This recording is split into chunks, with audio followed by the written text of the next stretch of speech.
Hello, I'm Chris, this is Gross Models, and this is a little different video. As some of you may have noticed, I've got a 3D printer and I've been experimenting with printing things for diorama parts. This is one that I've just done and primed. It was actually the bright orange filament that I used on it. It's a wall with a base. I think it's originally designed for Dungeons and Dragons miniature part, but I'm planning on using it as part of the diorama for my tugboat.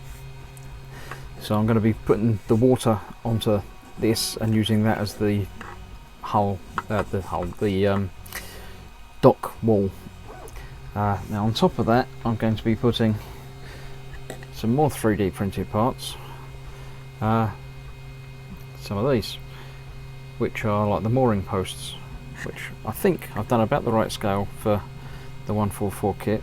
Basically I'm going to be sticking a few of those across the top here and building a back display, but I've just put this video together with some of the videos of actually printing this. The print itself took about 4.5 hours.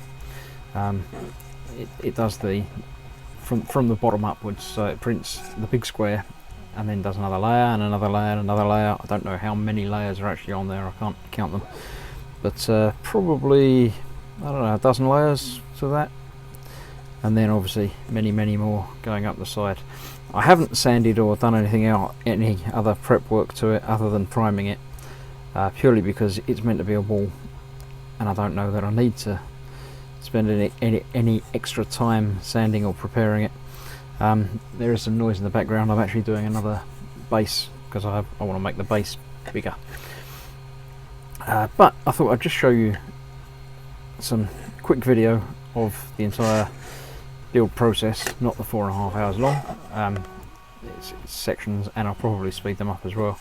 I will do a little voice over them just to give you something to listen to rather than the sounds of the printer, but I just thought that would be a nice little indication of how the 3D printing might be of use along the line for maybe not making kits, but certainly making parts or say diorama displays, instead of having to sculpt them or make them in any other way. Sorry about the words today, I'm having trouble with those.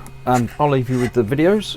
It's probably going to be only 3 or 4 minutes of video, that, and then I'll leave it to you and you can catch the other videos. The final of the tug build video is going to be building the diorama and putting it together, although there is going to be another learn with Gross model on water effects, which is sort of all tied together, sort of a Gross Models expanded universe. So hope you enjoy watching this. If not, oh well, I probably won't do another one like it, so make the most of it, and thanks for watching. See you soon.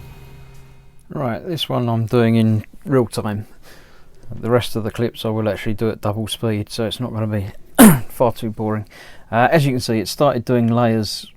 It builds up the outside edge and then diagonally fills it in. It does fill in the bottom few layers solid to give you a bottom layer basically that you can do things to and peel off the base.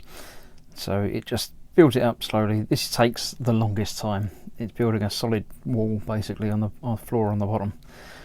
So now we cut to double time when it starts to lay out the individual panels, where we've got 12 panels and the back wall.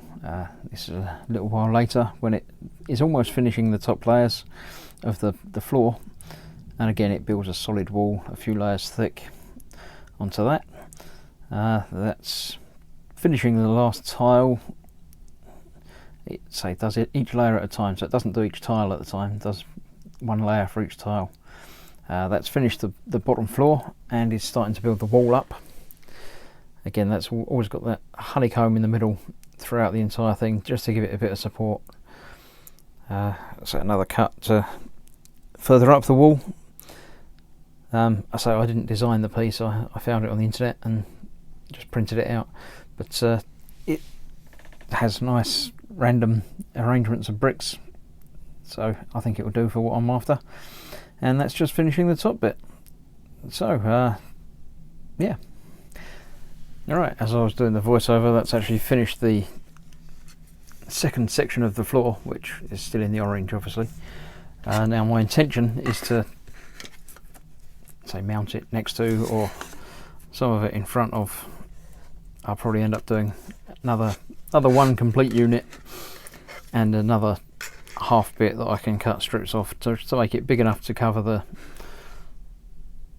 the sort of area that I need it to. And then I'll obviously have to prime and paint and see what I'm doing with the water. So hope you've enjoyed this. Just a little something a bit different, but just to fill up some time before I get another proper video up. So stay tuned, catch up on the tug build and the learn with gross water effects that's going to be up soon. And thanks for watching.